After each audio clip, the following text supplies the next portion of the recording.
What's going on, guys? This is the Edge DFS. We're doing Showdown for Ravens versus Steelers for Thanksgiving night on NBC. My name is Tyson Smith. I'm joined by Ellie Hernandez. What's going on, man? How are you? I'm doing pretty good, man. Just adjusting to the earlier show here a little bit, but I'm excited for Thanksgiving. I can have a day off, and have a shitload of mashed potatoes, and watch football all day. So I'm pretty Exactly. stoked. Yeah, man, this is gonna be fun. I think Thanksgiving football is some of the best time of the year. You know, you have Christmas basketball, you have Thanksgiving football. It's pretty amazing. This is gonna be awesome, and this is the best game of the slate for sure. Now, remember, I don't know if you remember this a couple years back. Actually, this is probably more like a decade ago, but we had Christmas Day football, and then it was you, me, and I think Ian, and we went to fucking Shooters. We watched the Dallas Cowboys lose to the Cardinals. Oh, I that's think some that was shitty, some shitty dive bar. Yeah. yeah, dude, they had good chicken strips, but yeah, they were good, man. They were good. All right, guys. Well, thank you for joining us. This is our typical hour-long show where we really zoom in, we really dive into it, and really, break it down. We take it position by position. We really talk about everything that you need to know here. So, thank you for joining us. We do have another quicker 15-minute or less episode called The Quick Slant, where we get into some of the basic, just the very basics of the slate, players to keep an eye out for, injuries, things like that. Our Fade of the Night and our Crown Their Ass segment are specifically here. So if you don't have time to watch this full video, totally understand. You can also scroll through. There's chapter markers at the bottom. If you need to, jump to the other 15-minute video, which will be uploaded directly after this. And enjoy. So let's just get right into it. So we're looking at, so here's the Vegas lines here. Pittsburgh at home, minus 215 on the money line, 68% win probability. It's a 45 over under, and it's a minus 4.5. Looks like there's possibly a little bit of weather going down. I don't think it's anything to write home about. Just something to keep an eye out for. It's going to be, high 30s, low 40s, and possibly some rain. It doesn't really change the way these teams play, in my opinion, even if it does start to rain. I mean, it's a physical, defensive-minded, run-heavy sort of matchup typically, although Pittsburgh has been, airing it out quite a bit lately. So, Ellie, when you look at this, what jumps out to you? It's strange to see that Baltimore is not favored in a game. That's kind of interesting, isn't it?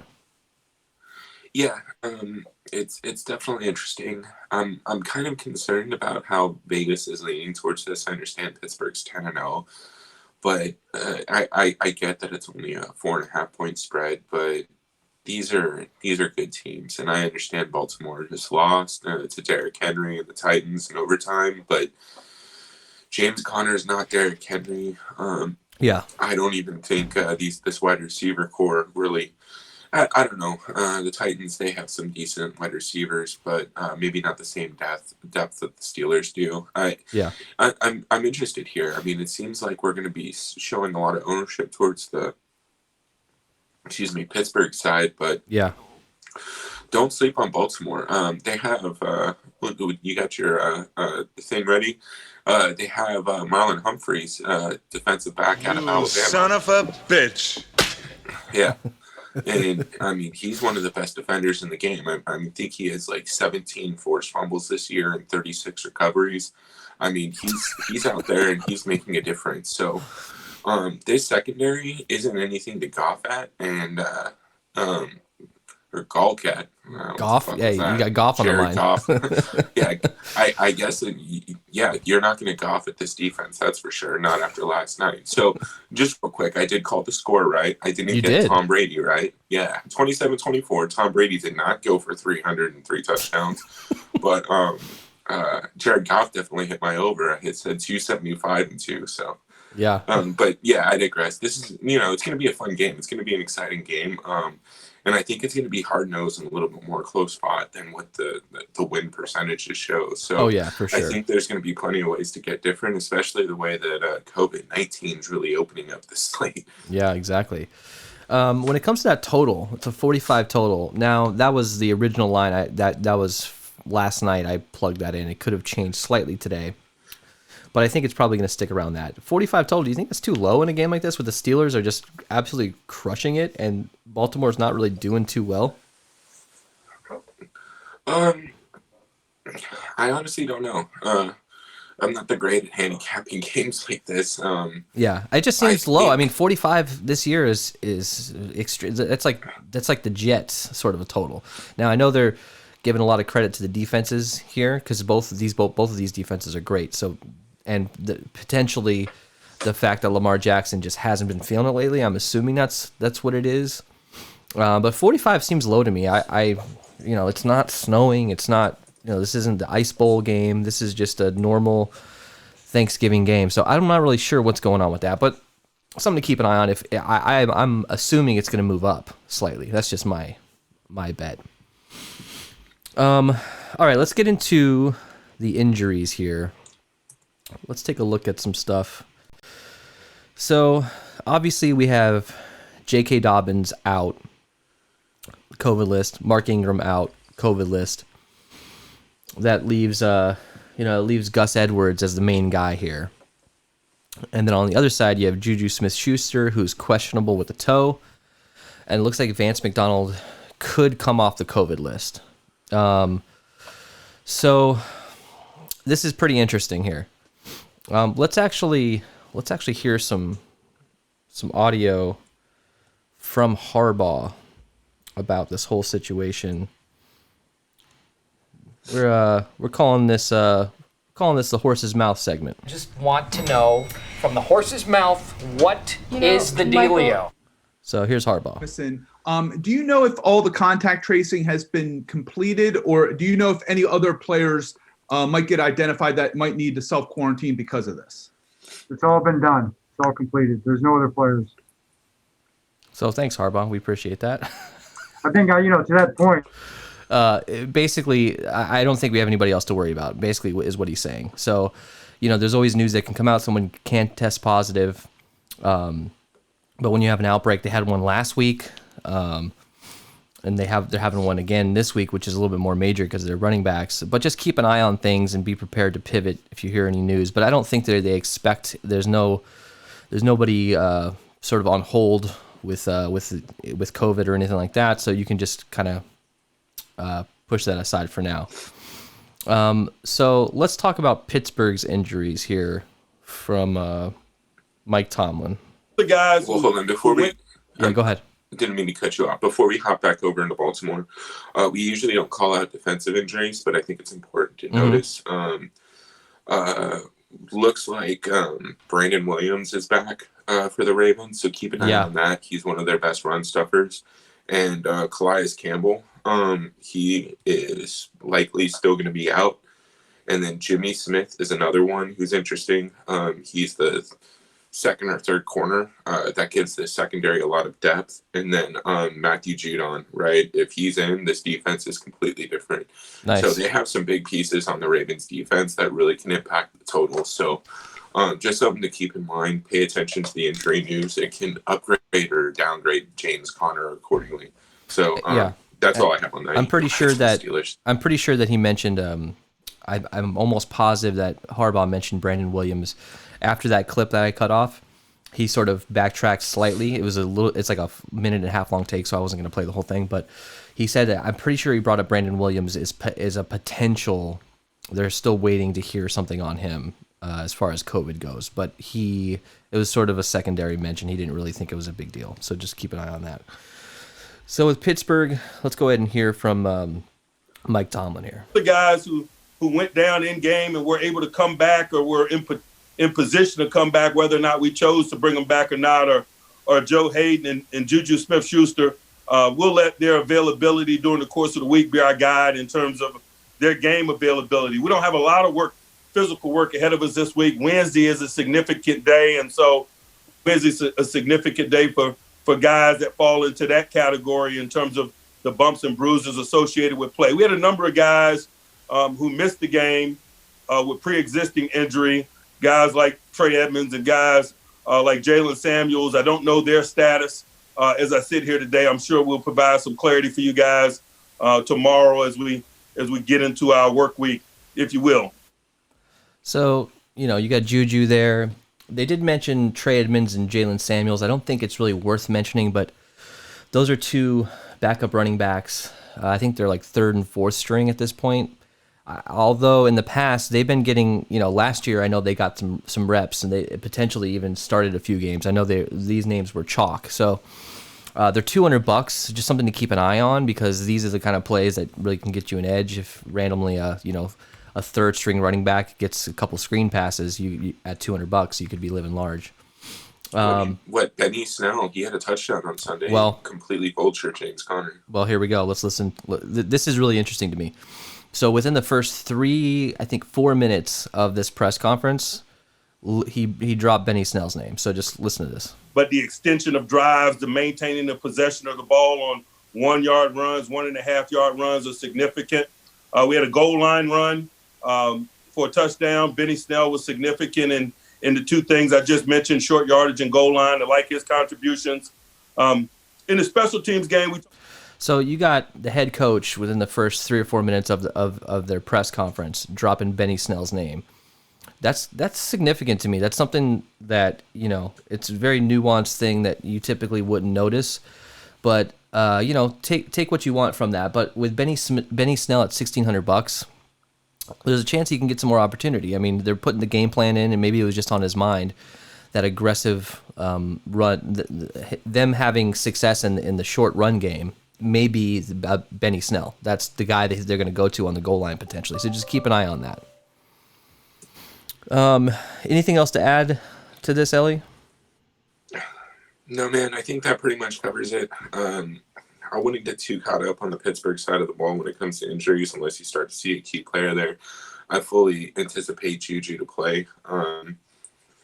But as far as the rest of the players go, they kind of seem to have a team mentality where it's just next player up. And as much as I hate the Steelers, Omar Epps is a bit of a coach. I really think that they're going to be able to hold their own given whoever's in the backfield or whoever's on defense. They seem to muscle their way through it. So I'm not taking too much interest in what happens on the Pittsburgh side of the ball. Unless a guy like Juju doesn't play, then there's some interesting. That is big news. He mentioned Wednesday they're going to know a lot more about that, so potentially we could know beforehand. It might not be one of those 90-minute to lock situations where we're waiting. They might know more about him on Wednesday, and we can sort of be on Twitter and figure out which way we're leaning. Because last thing we're going to be wanting to do on Wednesday is be building 20, 40, 150 lineups in the bathroom with our families. You know what I mean? So This could be a situation where Wednesday night we start building our lineups, we put them in and feel comfortable with where we're going, where we don't have to wait, until inactives come out. All right, so let's go ahead and let's get the breakdown going, bro. Break it down. So we're going to move into, we're breaking down each position. This is quarterbacks. Looks like Lamar is at 11.2K, which is very low for him on a showdown slate. Previously we're talking like 13K plus in the past with him.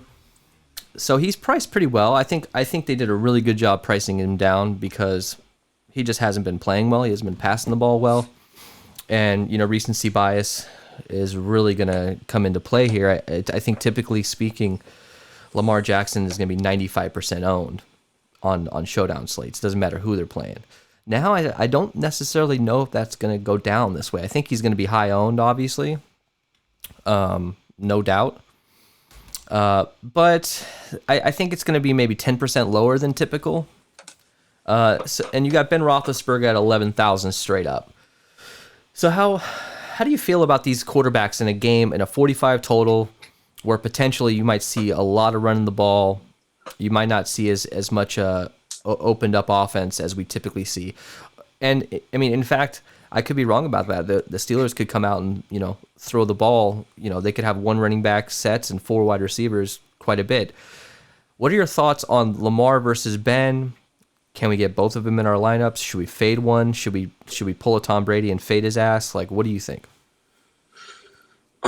Look, I think both quarterbacks are in play here. Lamar Jackson without Gus Edwards and J.K. Dobbins, I think his rushing upside, is a little bit higher than we would normally see. Now, I fully anticipate Pittsburgh to be aware of that as well and to be game planning for that specifically. Mm-hmm. So, Lamar's been inconsistent, but I do think that he's a gifted athlete at the position. So I don't think you can really tie him down that long. I mean, we're talking about like Michael Vick type status when it comes to running the ball. So you can only do so much to stop guys like this. Yeah. So I think he's 100% in play. Ben Roethlisberger, personally, I was leaning kind of towards fading him, but kind of the volume that he's getting at the pass attempt side of things is just insane. I mean, 46 attempts, 42 attempts in his last 3 games. Yeah. So I really don't know what to make of this yet. Yeah. I mean, look, they did play Dallas, Cincinnati, and Jacksonville, so you got to keep that in mind. When they played, but why are they throwing the ball so much against those teams? Well, those and should be teams that they're leading. Well, and they started off slow in those. At least Jacksonville, they started off a little slow. Ben threw a pick at the end of the half. Dallas, they barely pulled that one out. So I don't know if it's just a situation where they feel like they have to throw the ball. Ben's on fire.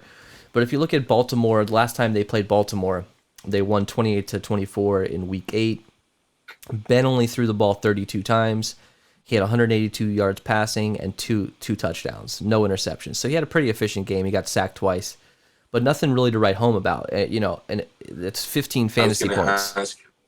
I was going to ask who won that game, but obviously the fucking Steelers did. Yeah. Yeah. So, there's some narrative here. This is a good rivalry. These teams don't like each other at all. Beating a team twice in the same season is really difficult. Like we've talked about many times. Yeah, it is difficult. So, I mean, I think if any team can do it, I think the Steelers can. But, when you're 10-0, you get a lot of pressure on you. This is millions of people. I mean, this is going to be one of the highest viewed just TV programs this entire year. Thanksgiving night. I think it's a huge game, and it's one of those things where Baltimore's got something to prove. They're pissed off. So I think Baltimore is going to come out and really play well. Ben Roethlisberger at 11,000 is a good price. He has a high ceiling, but his numbers aren't that impressive if you look at it. I mean, look, he's thrown a lot of touchdown passes this year, a ton. Here, let me move this over a little bit so you guys can see. So if you see his touchdown passes on the far right there, in this column here, he's thrown 2 or 3 touchdowns almost every game, one 4 touchdown game, and yet he's still getting around 15, 17 fantasy points, upwards of 32 is his high. Now, am I judging just this one season? No, we know what his real ceiling is. He's an incredibly talented Hall of Fame quarterback. I just don't know that he doesn't have the rushing upside at all. So that really puts you over the top. If I had to choose between Lamar and Ben, I'd obviously choose Lamar, even though he's having a bad year. His ceiling is his floor is probably closer to like 16, 17 points. And especially with 2 of the running backs out for Baltimore, that really is going to increase his load when it comes to rushing the ball. Big time. So I think you're going to see a ton of Lamar action this week.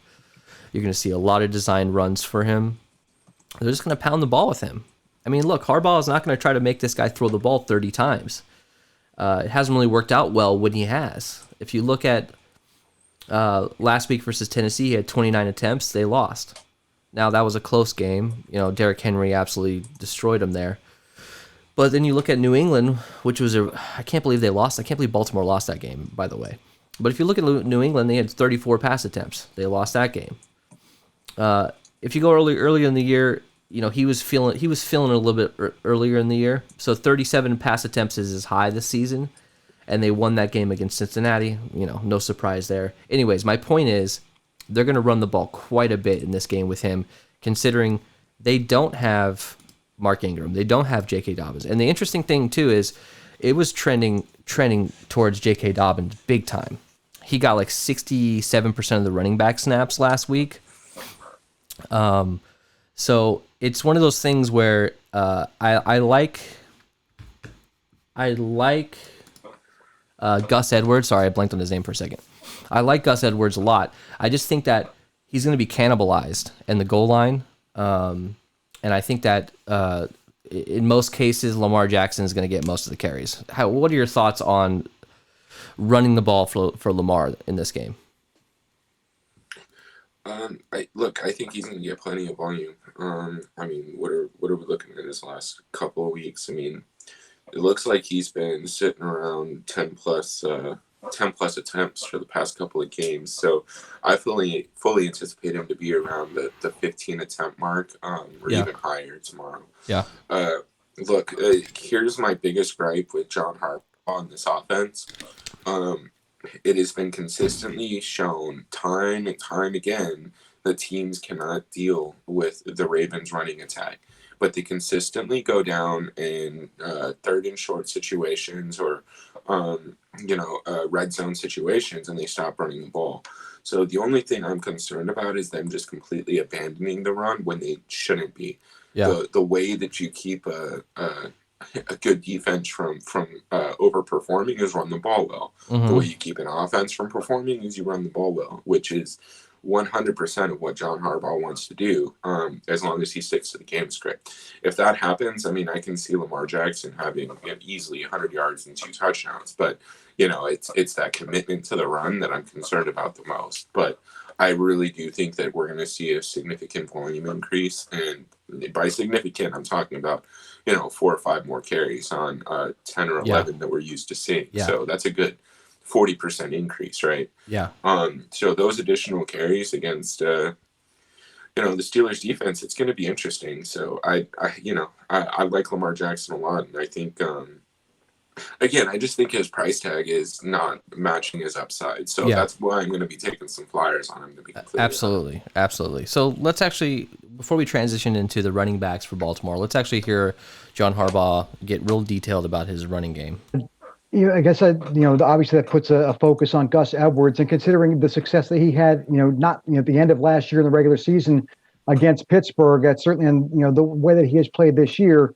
I suspect you still remain confident in your run game, no doubt.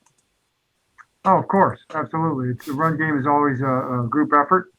All 11 guys are involved in that, certainly. Yeah, and we know you have like 4 running backs. I'm sure we'll run the ball on Thursday night. I'm sure we'll run the ball. Yeah, no shit. He just didn't seem. I know it's coach speak. I know sometimes you play these clips and they're just blowing smoke up your ass. But sometimes you can catch a little bit of nuance from these coaches and be like, I don't. Do you like Gus Edwards? How much do you really like Gus Edwards? I guess we'll find out. So speaking of Gus Edwards, it's really unfortunate that the COVID news came out yesterday before they released the slate for DraftKings. If that would have happened today, we'd be living large. I mean, Gus Edwards would probably be like $3,000 or something like that. But instead, they just completely priced him up to $8,200. I think he's an option. Obviously, I just don't think he projects well. He's your closer. He's the guy you bring in to get, your 4 or 5 yard runs to close out the game. He's not really that, that starting pitcher type player, in my opinion. So it's interesting at $8,200 what to do with him. If you look at J.K. Dobbins, the way he was priced at $6,800. Now this is obviously after the fact, so I don't know if some reason DraftKings priced him down because he was on COVID, or if this was his original price and they just pushed it out. But $6,800 for Dobbins and $4,600 for Mark Ingram. It's just really interesting to me how they priced Gus Edwards up this high. And another interesting thing to look at is Justice Hill at $200. I mean, there's not a lot of information on him. I haven't seen him a lot this year. I think he got a couple snaps last game. But at $200, you got a running back number 2 for a team that's going to run the fuck out of the ball. Now, look, he's a third option, obviously, behind Lamar. But at $200, look, if you look at this is scary, right? He had 1 target for 1 reception, 3 yards in the loss to New England. No carries all season, nothing. So it's scary, right? This is one of these situations where you sprinkle him in, and if you have any sort of insight on whether or not they're going to play him more, if we hear from John Harbaugh, oh yeah, Justice Hill was looking great in practice, we're going to get him in the game, whatever the fuck whatever he says, then maybe you prioritize him a little bit more. But at $200, it's worth a shot. I don't know that there's a lot of $200 guys on this slate that's worth playing. So Ellie, talk to me about this. And then you got Patrick Ricard at $800, which is a fullback, not really worth playing in more than maybe one lineup. What are your thoughts on this overall, the running backs for Baltimore here? The first one is Gus Edwards. I think his price being at 8,200 is really interesting because I think people are going to start to fade him. Yeah. Just given his price tag and his expected output, I really, against the Steelers defense, I really just don't expect him to be all that chalky. Yeah. So I'll be paying close attention to the ownership projections for Gus Edwards. Now, Justice Hill is where things get interesting. This season looks pretty awful, but it's interesting because we actually have a sample size against Pittsburgh. If you go back last year in 12/29, whatever week that is, week fucking 16. That's week 17, yeah. Week 17. So last year he had games where he looks like he averaged between 3 to 5 carries a game, and that's including having Mark Ingram, Gus Edwards, and then obviously no J.K. Dobbins. Yeah. So he was that third guy. So during this time, he was getting pretty decent output. The last 3 games of the season. Well, that might have been playoffs. No, well, we've got... Well, was it week 17? Well, week 17 against the Steelers, yeah, he had 10 rushes for 39 yards and a touchdown. He also had 1 reception for 10 yards. So, if you can get that kind of volume out of him at $200, you're talking about 11 fantasy points. Fuck, dude, that guy's going to be in the optimal lineup most likely. Can that happen? I mean, I don't know. I mean, that's a good question. Against a really strong defense, again, I just fully anticipate them to run the ball, and I think Justice Hill has a little bit more speed and quickness than some of the other backs. I know J.K. Dobbins is supposed to be that guy, but Justice Hill is a little bit smaller than J.K., so I think he gives them a little bit of an added dimension on the run game. And look, let's not get too crazy here. He's $200, and he's $200, dude. He's going to get 5 to 8 carries. He's going to get 3 to 4 targets. I don't think you can do anything wrong here. If he comes out and gets a 0, I blame that on John Harbaugh. I don't blame that on anything else because there is no depth at this position right now unless they're going to sign Elvis Gerback and move Lamar to starting running back. I don't know what to do here. So look, I'm going to have a lot of Justice Hill. I'm not going to get too negatively correlated, but again, I learned something last night. Sometimes negative correlation doesn't fucking matter. Doesn't matter on Showdown. Chris Godwin and Mike Evans in the winning lineup, and you had Cooper Kupp and Robert Woods in the winning lineup. Yeah, exactly. And those are and Van Jefferson. The most negative. Yeah, I don't even understand that lineup, but So, look, I don't get crazy with it, but I mean, at the same time, you're going to do what you think is going to happen. Wide receivers are a little bit different, obviously, because they get so much volume. But over here, I mean, you might be okay with Gus and Justice, but I'd probably rather go like Lamar and Justice or Lamar and Gus. Yeah. I mean, on main slate, obviously, we want to avoid those negatively correlated plays, but on Showdown, those don't exist. I'm not making a whole lot of rules. I want to see the lineups, and I want to feel them out. And typically speaking, I wouldn't want to play Gus Edwards and Justice Hill in the same lineup. But look, Gus Edwards is priced up. He's overpriced in my opinion. I think he's going to be lower owned. If you pair Justice Hill at $200 with Gus Edwards, you've captured 75% of the rushing attack for a team that's going to run the fuck out of the ball at only $8,400. So if you think of it that way, pairing these two guys together is an interesting choice. I think that Justice Hill, he's going to get those third and 6 snaps. He's going to, Gus Edwards is not going to catch the ball out of the backfield most likely. He might get a couple of targets, but Justice Hill is going to be that guy. And I love that you brought up the fact of last year how he had those medium output games. He did pretty well last year. So it's something to keep an eye on. I'm sure Harbaugh didn't forget that he had a pretty decent game last year against the Steelers. So anything else to add? Any interest in Patrick Ricard at $800?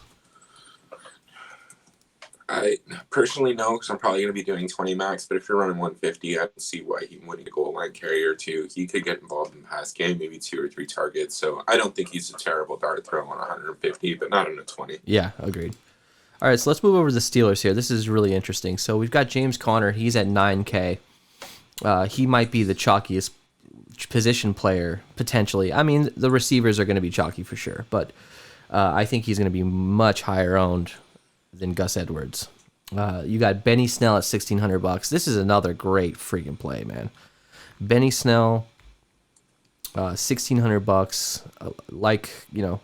Like we heard from Tomlin, he might get some of those goal line opportunities. He was pretty happy about how well they did on those close, goal to go plays. And if he gets 1 touchdown and like 30 yards rushing at $1,600, that could be huge on a game that's supposed to be under 45 total. So you've got Anthony McFarland at $600, Derek Watt at $200, and then you got the Trey Edmonds, Jalen Samuels. I don't think, to me personally, I'm not going to touch any of these other guys. I'm going to uncheck all of them. I'm going to go with Benny Snell and James Conner, and I'm going to try to figure it out from there. I'm not going to worry about Trey Edmonds or Jalen Samuels if they're active. How are you handling this there, bro? This is going to be some shocking news here for you, but literally the exact same way that you are. James Conner, Benny Snell. Benny Snell's priced nicely at $1,600. Again, I don't know how much I'm going to get there, and just because I like Justice Hill so much at $200, and it's $1,600 really isn't a risk either, but $200 for a 6-point projection or whatever he's at, it's just really hard to ignore. And I don't know how much I'm going to stack a bunch of these running backs. But again, James Conner has great upside. He also has the injury risk, so that could increase Benny Snell's overall usage. Yeah. Kind of balancing out the run coming off of a short week. I fully anticipate this to be more like a 70-30 type split. I definitely think Snell's going to get some additional run just to make sure that they're not, beating the hell out of James Conner. They got to get ready for the playoffs here pretty quickly now. Yeah. So I definitely expect a more balanced attack here. But again, I don't know how much of these guys I'm going to end up getting to. 9K is a little expensive for Connor, given kind of some of his output here. Yeah. I understand he could probably end up being one of the highest scorers on the slate, but with Brandon Williams back and the potential of Matthew Judon back, I think the Baltimore secondary is their strength. Yeah, they have a pretty good run stopping defensive line, but go let your defensive backs do what you pay them a lot of money to do, right? They have some guys back there, and I understand the Steelers have some weapons, but I want to see that. I want to see Chase Claypool against Marlon Humphreys. I want to see Juju against Jimmy Smith, or however they're going to line up, right? This is kind of the exciting part of the matchup, and I anticipate that the Baltimore Ravens secondary is going to be able to handle that a little bit better. And look, Big Ben throwing 40 times in a game, I understand the volumes there, but that's not efficient quarterback play. That means you're throwing a pick or two here and there. Yeah. You're probably not throwing for the maximum amount of yards. That sweet spot's closer to 28 to 34, right? So, I think that bodes well for the Baltimore defense. And again, they just got embarrassed in overtime. So, look, I don't get too narrative on most other sports, but, the NFL is football, you can. Game. Yeah, absolutely. Yeah, it's a pride game. If one team comes out more pissed off, then it makes a difference. And don't forget, we are in this is the start of week 11. So you have a 6-4 team and a 10-0 team in the same division. Yeah. This is a must win for Baltimore. If they lose this game, they are in some shitty seeding potential for the game overall. Yeah. I know this isn't a lot about the running back situation, but it's important that that we take this stuff into account. That you could have a flat Pittsburgh Steelers offense who comes out trying to run the ball but just gets dominated by this defensive line. So to kind of bring it back to my main point here, I'm not going to have too much James Conner. I like Benny Snell though. I mean, at $1,600, you can throw him into as many lineups as you want.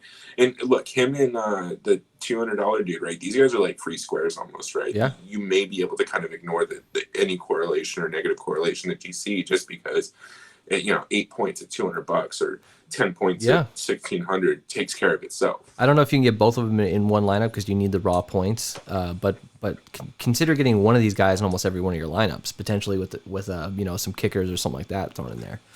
So the interesting thing here is James Conner, his percentage of the snaps this year.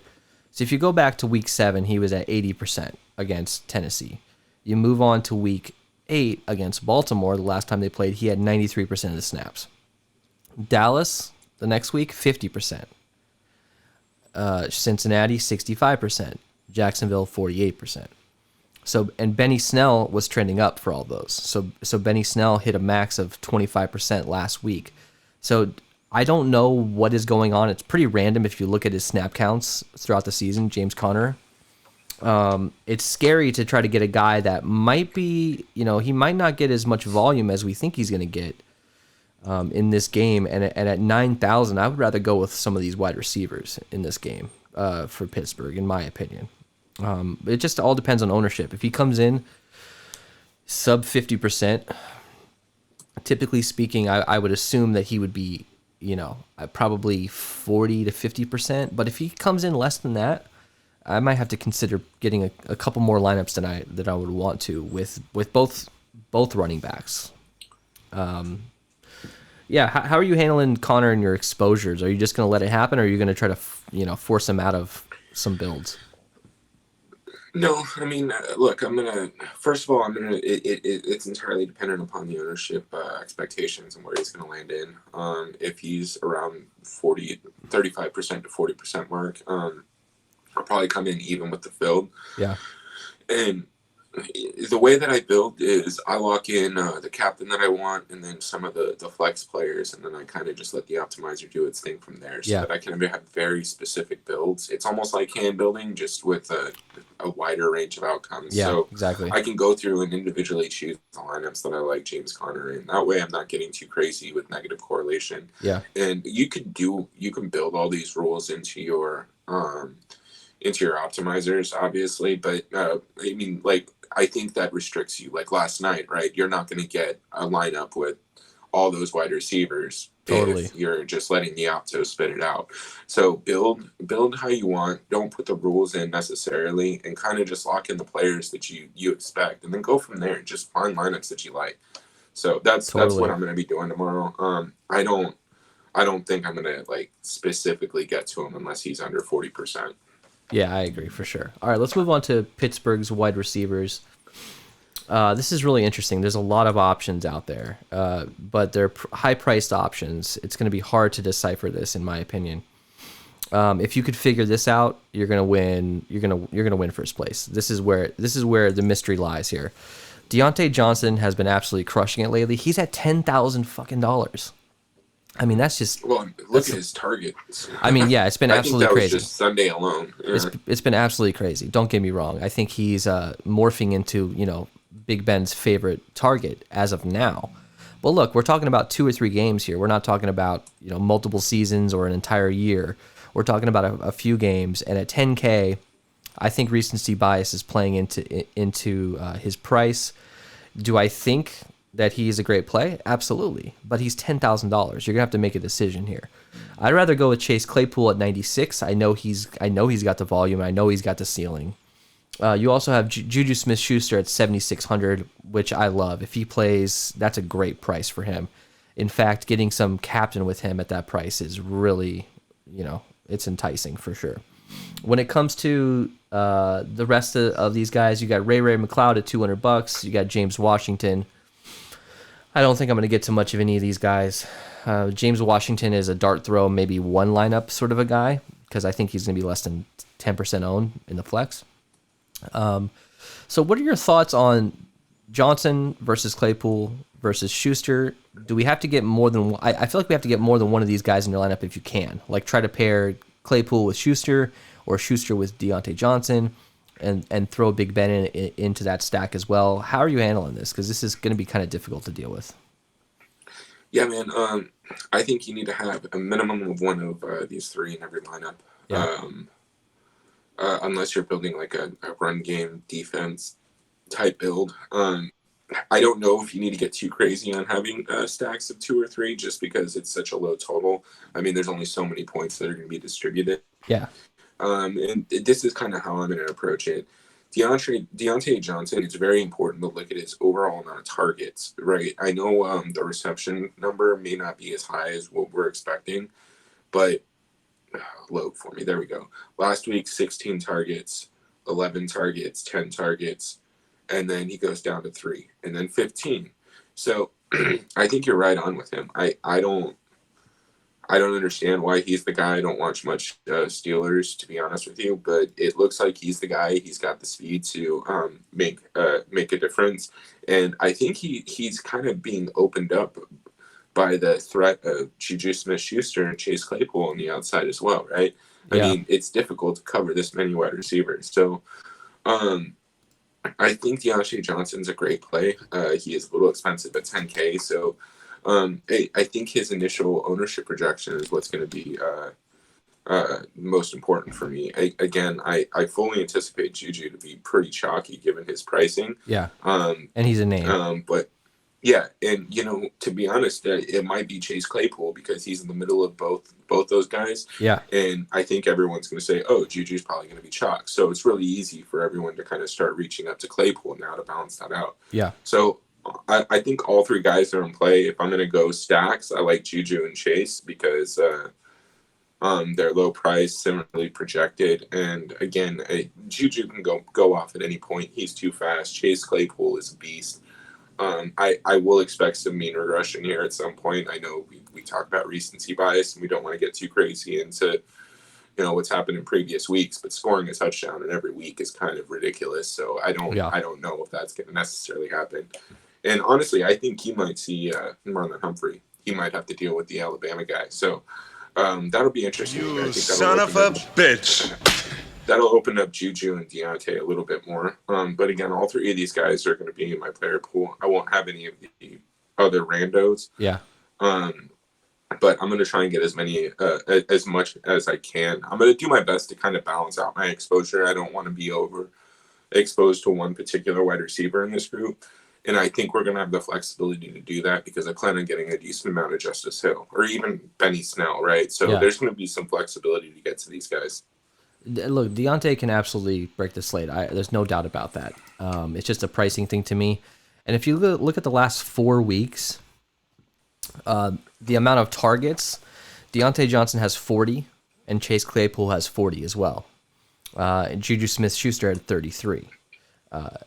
When it comes to air yards, Deontay Johnson is he's 25% of the team's air yards over that period. But Chase Claypool was 40% of the air yards on the team. So Claypool is still up there. And so is Juju. Juju's got 256 yards over that period. Deontay has 310, and Claypool has 226. So if you're looking at the last 4 weeks, if we really want to zoom in since the emergence of Deontay Johnson, I would say, Deontay's only got 1 touchdown. Chase Claypool has 4. Juju has 2. So look, I get that Deontay's been crushing it lately and he's been getting a ton of targets, but if you look at the last 4 weeks as a whole, he is doing just as well as Claypool, and Juju is, for his price, doing pretty much just as well as those guys. I know he hasn't been having ceiling games, but he's been consistent. So something to keep an eye on. Don't just say, oh, Deontay is the number 1 wide receiver, I'm going to plug him into most of my lineups. You just got to switch it up with these guys because we just don't know based on the matchups. I mean, if we look at the last game they played, Baltimore, so Chase Claypool had 5 receptions for 42 yards and a touchdown. Deontay Johnson literally had 3 targets. He had 1 reception for 6 yards. Now, does that Go ahead. I gotta derail this for a second. Looking at Chase Claypool's stats, it kind of just hit me. 10 touchdowns in a season is ridiculous, especially for a rookie. Yeah. With what's his name? The 17-year-old quarterback over in San Diego or the Chargers. Herbert. Yeah, Justin Herbert. Like, other than him, I mean, is Chase Claypool the front runner for Rookie of the Year? I think so. I mean, I think so at this point. But I think Herbert, because he's a quarterback, is going to win it. But I mean, Claypool is the guy. I mean, are you kidding me? 9,600. I'd rather get tons of Claypool. No offense to Deontay Johnson. Touchdowns. Does he really? Yeah, dude. He has 8 receiving and 2 rushing. 2 rushing. Yeah. So I mean, it's not. He's getting random attempts here and there, but I mean, like, I don't know, man. We love those gadget players getting involved in different types of offense. So I don't know. Claypool is the guy, in my opinion. He is. I think he's going to be a little bit under-owned because of his price. I know he's a name. Just me personally, I think that Deontay Johnson will be highly owned because recency bias, because he's been crushing it, getting all these targets. I think he's a good. I think they're all good plays, but to me, I'm gonna go with Claypool, Schuster, then Deontay as a distant third, simply because of the price. If Deontay was the same price as Claypool, maybe I'd like him more. But like that, $400 might be important on this slate with all the pricing and the high price players. Okay, so let's go over to an absolute shit show here on the other side. We're gonna move over to a pathetic wide receiver core, in my opinion. You got Marquise Brown, Hollywood Brown at 5,200, trending way down. This is a guy that on a showdown slate is typically 8,000 or above. You got Willie Snead, who randomly caught 2 touchdowns a couple weeks ago and just ruined everything. He's at 4,800. You got Des Bryant coming back from the dead. I think he had a couple catches last week, actually. He was elevated from the practice squad. 3,200 for him. I feel like this is 2012. And then you got Devin Duvernay, who we've been high on in the past. He's at $1,000. Another good value option. I don't think he's going to be chalky at all. I mean, well, chalky is not the right word. I don't think he's going to be owned much at all because he was sort of popular last week because of his price tag on the last showdown slate, and he didn't really do much. So I think people are going to feel snake bitten and probably move away from Duvernay. But I like Duvernay again this week. He's returning kicks. He's getting gadget plays. They don't have a lot of running backs, so there might be a couple end-around plays. There might be a couple shovel pass options for him. Keep an eye on Duvernay again. If he comes in under 10%, I'm going to be 30% owned on him, most likely, because I think he's just going to be forgotten about with the other value, with the Benny Snells and the Justice Hill on the slate. Besides that, there's really no one else to talk about, in my opinion. You got Miles Boykin at $200. I'm not going to touch him. So these are my options here. Look, Hollywood Brown has not been doing well. There's no way around that. I don't think he's not gelling with Lamar, or maybe the coaching staff. I don't know what's going on. You got to remember, this guy he's Antonio Brown's cousin, right? So there's a little bit of a diva in him, probably just from birth. So I don't know what's going on with him. I think he can have a breakout game. I think it's going to happen this year. I think he's going to have a 2 or 3 touchdown game randomly. I think it's just going to happen. He's that talented and he's that fast. I don't know how much I'm going to get to him here, but at 5,200, I like him more than Snead. I like him more than Dez. I think I'm going to try to prioritize getting some in because I think he's going to be lower owned because people just don't want to play him anymore. What do you think?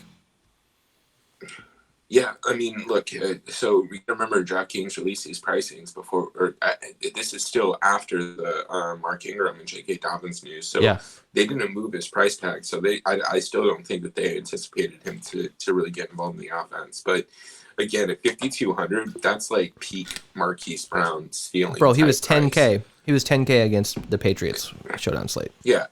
I mean, look, again, when we're looking at these price tags, I'm looking at paying for your upside. If at 5,200 does not truly represent Marquise Brown's upside. No. I mean, he's only got 1 game where 3 games in double-digit fantasy output in total this season. Cincinnati, Washington, and Cleveland. I mean, that's not great, but I mean, he only needs 1 reception, and he can take the top off of the defense. So yeah, I'm going to have him. I don't know how much of him I'm going to get, but I'm going to have a couple lineups built specifically to attack the pass game and get in some of these wide receivers.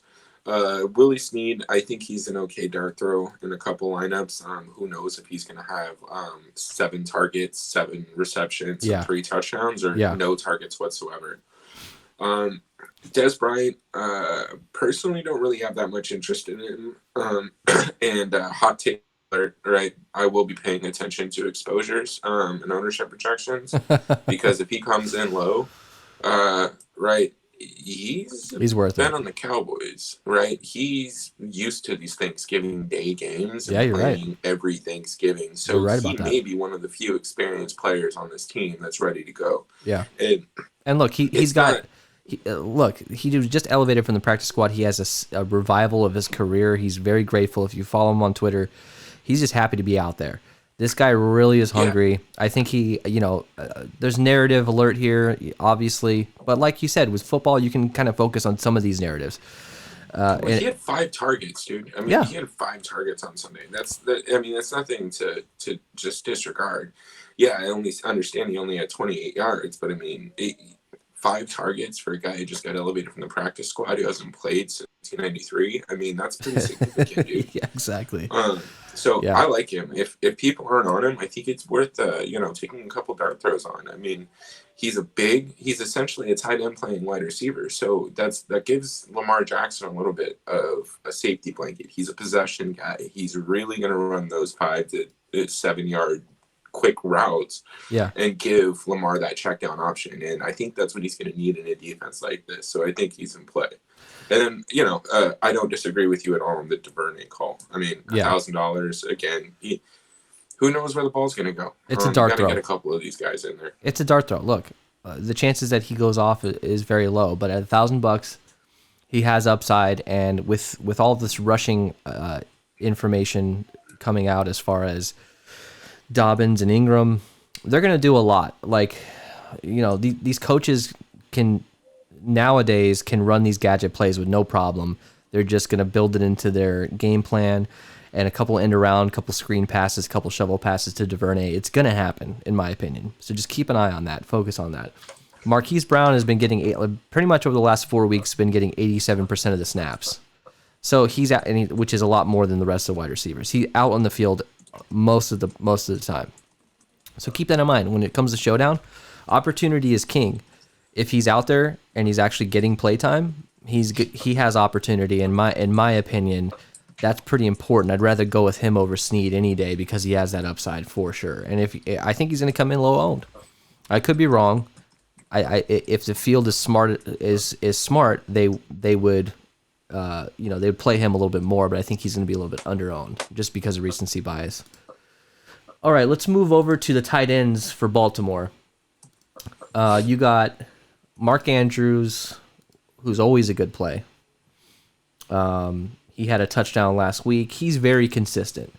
And it seems like to me, for Lamar, he's going to want to throw it to Mark Andrews as much as possible in this game. He's my favorite. Did you know Mark Andrews played with Kyler in Oklahoma? Really? I didn't know that. Yeah. Interesting. I didn't either. I was watching highlights the other day. Oh, interesting. He threw a touchdown to Mark Andrews. Oh, weird. I think Mark Andrews is the best option, the best wide receiver option on this team. He's at 7,400. So he's priced pretty well, actually. I'm actually really surprised. I figured they would price him up over 8K, but him at 7,400, I really like him. There's no surprise here. If you've watched this show in the past, we're fans of the tight end. We're fans of Mark Andrews. We've seen it. He can absolutely score 2-3 touchdowns in a game. It would not surprise me at all. Real quick, what are your thoughts on Andrews? Just play him? Is that your thoughts? Yeah. Look, I'll probably go like 70-30. Andrews to Brown. Yeah. If I'm gonna do the pass attack of this game, I don't want both. I will have Mark Andrews or Marquise Brown, and I'm leaning heavier towards Mark Andrews. I mean, again, I just don't understand why he's not priced up a little bit more, especially after his output on Sunday. He had a pretty decent game. I understand we're playing the Steelers. I don't want to have to say that after every position. But at the end of the day, Mark Andrews is one of the top 5 tight ends in the league. He might be 3 behind Kittle and Kelsey. Yeah. Or I'm sorry, 4. At least fantasy wise, I think he's definitely there for sure. Yeah, I mean, if he stays healthy and doesn't deal with as many injuries, he's a lockdown guy. But I like him. I'll have a decent amount of him. And then Luke Wilson, $200. Yeah, I'm glad you brought him up, dude. On the team. I'm glad you brought him up. I didn't Well, even know he was on the team. because what's his like Boyle's out. Boyle's on the IR. Mm-hmm. So, and Nick Boyle was getting a lot of snaps. He was a good option in showdowns in the past. But Luke Wilson, former Seahawk, he's sort of a dynamic player. He's a wild card in my opinion. I don't think he's worth getting in more than one of your lineups. But I actually think that he can get a touchdown in this game. I'm gonna actually spread him into one or two of my lineups just to be sure. It's a total dart throw, but we've seen Luke Wilson. We've seen him catch a couple balls from Russell Wilson in the past, couple touchdowns. He's an option. I know he just got signed off the street, but he's an option. This is showdown. Everybody almost is an option. So let's move over to Pittsburgh's tight ends. So it looks like we've got. Obviously, we have Eric Ebron here. I think Eric Ebron is going to go way under-owned. He's at 5,600. Big Ben likes him. He's getting volume. He's getting targets. He's going to go under-owned. People are just going to forget about him. In my opinion, he's a good captain choice. And getting him in the flex with Mark Andrews and then throw, in a running attack sort of build with a couple running backs thrown in there from both sides. I think Ebron's a great price at 5,600. You got Vance McDonald, who potentially is coming off the COVID list, I believe. Something to keep an eye on with him. Just watch the news. He was on the COVID list. I don't know if he'll be active or not, but he's $200. You got Vance McDonald as the number 2 tight end here. Keep an eye on him. I'm not going to get a lot of him, but Eric Ebron is my guy. How are you handling Ebron here? I like Eric Ebron. I think he, and not to parrot my words on Mark Andrews, but I think he has the potential to be one of the better tight ends in the league. I think he's one of the most physical and one of the most athletic, again, excluding guys like Waller, Kelsey, and Kittle. Eric Ebron has the ability to run up the field. He has the ability to catch just about anything that's thrown to him, and he's not slow. So at 5,600, I really don't think this is a bad dart throw. Especially with the Q tag next to Vance McDonald. If Vance McDonald doesn't play, I don't even know who they'd be able to bring in. There's a Zach Gentry, which I've never heard of. He's supposedly on the injured reserve, but he's in the player pool, so there's a possibility that he could be active. So Gentry, Vance McDonald, those are guys to keep an eye out. If both of those guys are out, I mean, shit, fucking Eric Ebron is going to be on the field the whole damn game. Yeah, that's what I'm saying. I mean, look, this is an opportunity for Eric Ebron to kind of look. He's been going through it. He's used to being the number 1 guy when he was in Detroit. He went over to Indianapolis and was kind of just rotated in and then got a lot of run when Jack Doyle went down. I think this guy is kind of like in that Des Bryant position. He's in an opportunity to kind of revitalize his career and go back to being that number 1 guy. Yeah. I mean, not to get completely off the rails here, but imagine if he's a free agent at the end of the year and ends up signing with the Cardinals, right? Think about that kind of talent on an offense that is really dynamic. Yeah. I mean, I think Eric Ebron's in play here. I think he has the upside. And again, the one thing that he won't have to worry about is all the corners and the defensive backs on the Ravens. They're going to be focused on the wide receivers. So he has the opportunity to kind of run up against linebackers and maybe a safety here and there. And that's exactly the matchup that you want for your tight end, especially one who's athletic and gets down the field. So I like him a lot. In 2018, he had like 12 touchdowns or some shit like that. I mean, he absolutely went off. Last year, he had 4 touchdowns. This year, so far, he has 4 touchdowns. It's not a surprise if he scores 2 touchdowns in this game. I know I keep saying that about players, but you have to think about their ceiling, and you have to think, okay, can this player do this? In my opinion, Eric Ebron is a great captain choice. He's not going to be my crown their ass pick. We'll get to that in a second, but he's up there. He's another option. So let's move on quickly to kickers and defense. You got Justin Tucker, who's the man. You got Chris Boswell, who's also who's really good. Defenses are absolutely in play. Steelers at 5,400 and Ravens at 2,400. I know that it's a tough matchup for them, but Ravens at 2,400 is really interesting. I'd rather get Ravens at that price than a lot of these other dart throws. How are you handling kickers and defense? Do we have to go heavy on these guys? Should we be getting, a kicker and should we be getting maybe two, whether it's kickers and defense in a lineup? How are you handling this? I think all are in play. I think the Steelers defense is in play. I think they can end up with pick six, fumble recovery that goes for a touchdown. They're going to get a couple sacks. Same with the Baltimore side of the ball. Remember, Big Ben is prone to turnovers. He's probably going to have a fumble or an interception. And again, the Ravens can absolutely take one back. So I think both defenses are very much in play here, especially if you think that this is going to hit the under on the 45. You might be able to run both defenses in general. Now, granted, I'll be building specific lineups that match a game script that would be intended for that so that I don't have to be too heavy. But, going a couple running backs and then a quarterback and a defense isn't going to hurt you. Yeah. And then on the other side of the ball, or not the other side of the ball, but if you're looking at kickers, yeah, I mean, they're both in play. Here's the thing, though, is I just don't know how much of this we're necessarily going to need, considering all the value on the other slate. Justin Tucker, first of all, shouldn't be priced underneath Chris Boswell. Yeah, I don't know why that's – yeah, exactly.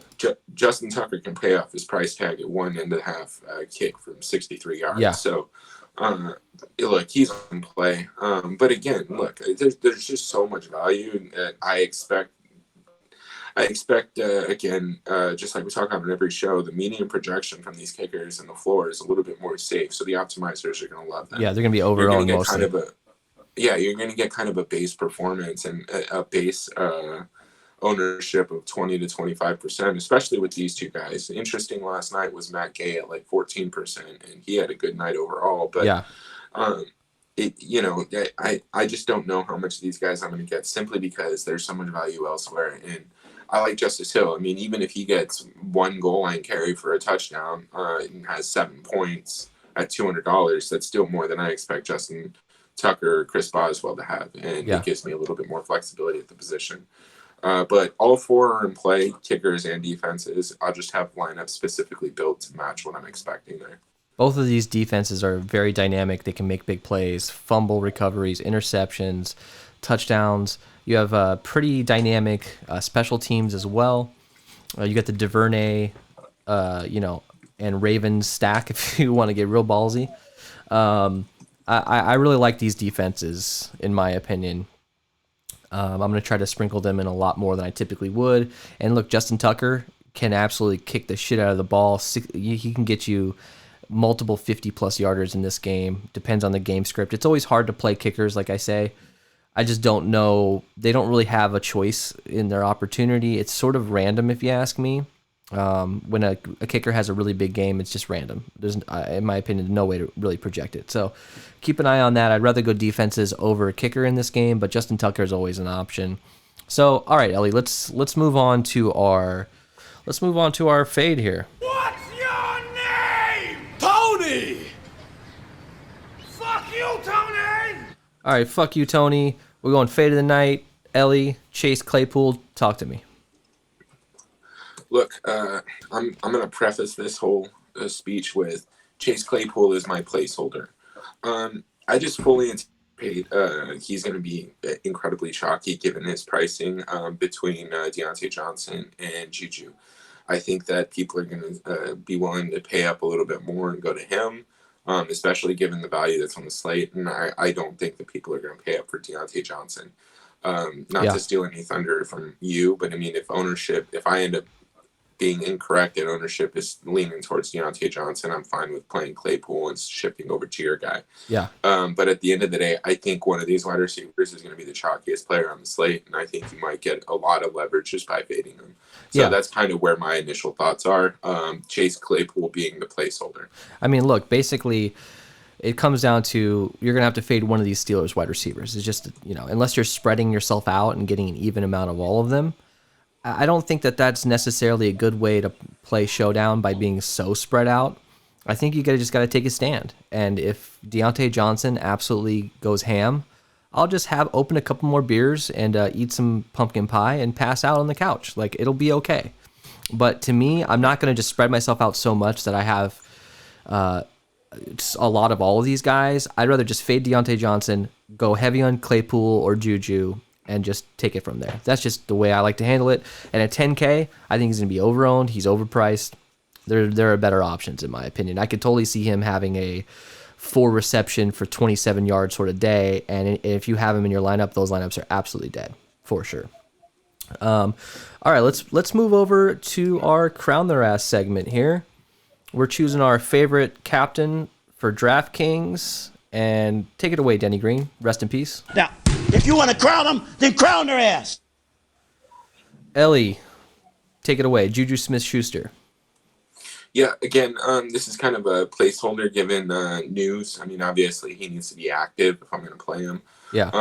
I fully anticipate he's going to play. His price tag is just dumb, and again, he has high upside. And my biggest concern here is again, disregarding the inactive tag, is just who's going to be guarding him on the defensive side of the ball. So if he's up against Marlon Humphreys, I may kind of downgrade him slightly, but again, I think that's just going to impact his overall ownership. I really do think he's in a great spot, especially given his price tag. And we've all seen what Juju can do. He can have 2 receptions for 80 yards and 2 touchdowns. Yeah. The guy's a beast. I mean, he literally displaced Antonio Brown when Antonio Brown was pretty much at the peak of his career. Yeah. Yeah, he went a little crazy, but it's you don't replace wide receivers like that. I mean, just look at the Texans. They're still struggling to even. Will Fuller's never going to be able to do what DeAndre Hopkins did over there. Yeah. Juju has that ability, and I just really like him. He's obviously in a tough spot, but at his price tag, it's not as risky as you would normally expect for a player of his capacity. Juju didn't practice. Keep an eye on him if he practiced today. We talking about practice. And it'll be more obvious if he's going to play, obviously on Wednesday. So for me, like AI said, I mean, and sorry to cut you off, but like AI said there, man, it's practice on a short week. I don't think we talking about practice. If you even got close, if you were near an injury on Sunday, I don't think you're practicing. So like if you were just observing and you saw some dude get hurt on the sideline, like you're not practicing this week just so that everybody's healthy. Mark Andrews, nothing much to say here. He's coming in at a good price. He's probably going to be relatively low owned. Just play him. Mark Andrews has a high upside. He's the number 1 wide receiver target on this team. He's a great option. He's one of the best. He's a top 5 wide receiver fantasy, or top 5 tight end fantasy wise in the NFL. Just play him. All right. So you want to build a lineup, bro? Let's do it. All right, let's build a lineup real quick.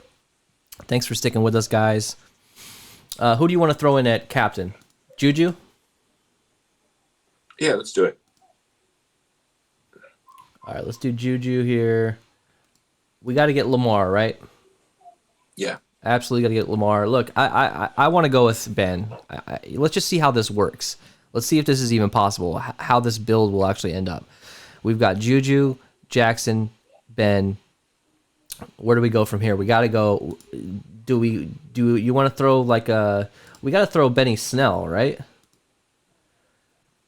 Yeah, I'm fine. Or Justice Hill. What do you want to do? We might need Justice Hill actually. Let's do Justice Hill. I mean, let's throw in Mark Andrews. All right, let's do Mark Andrews. What the fuck is this guy? So this is actually looking pretty good. You got 8,800 left. You could go. Oh boy. Let's see. Man, I wish we could get up to him. Who could we go with here? Do we go with Gus Edwards?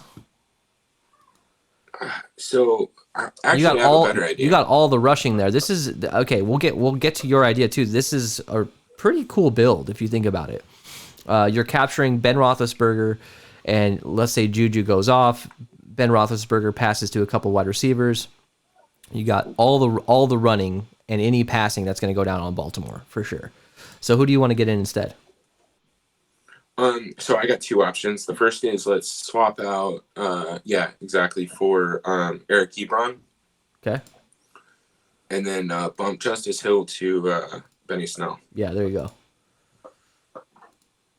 Love it. And you have 1,800 left over. You could fuck around with Andrews, or you could switch out Schuster, put him in the flex, put in another guy there. But I like Schuster. What's that? I got one more, man. I want to see how this works. Let's do it. Swap out Andrews for Hollywood Brown. Yeah, there you go. And then what kind of salary does that give us left? 4K. We got a shitload left. All so right, in theory, we could get rid of Ebron. Yeah, you can get rid of Ebron if you wanted and go up to Claypool. Claypool actually fits out. That fits perfectly. So yeah, keep an eye on ownership. This this actually might be pretty chalky because there's $0 remaining. If Benny Snell comes in higher than 10% owned, this might not be worth doing. But Benny Snell, Marquise Brown, if they're lower owned, this could be a really nice lineup. I think Schuster will probably be like 6-7% in the captain if you had to guess. What do you think on that? I think he's going to be closer to probably 5. Oh, really? Okay. I really think. I like this lineup, bro. I actually really like this lineup. I look, dude. I think Lamar Jackson. So, not to get too far off course here, but I think Lamar Jackson is going to be the most interesting part, right? If he's under, maybe 10 to 11% owned at the captain spot, I really like him at captain, given his price tag and given the flexibility of the slate with some of the cheaper positions. Yeah, me too. So it's going to be interesting how that plays out, but I like it, man. That was a sexy lineup. Yeah, that was nice. I like Schuster and the captain. That really helps out.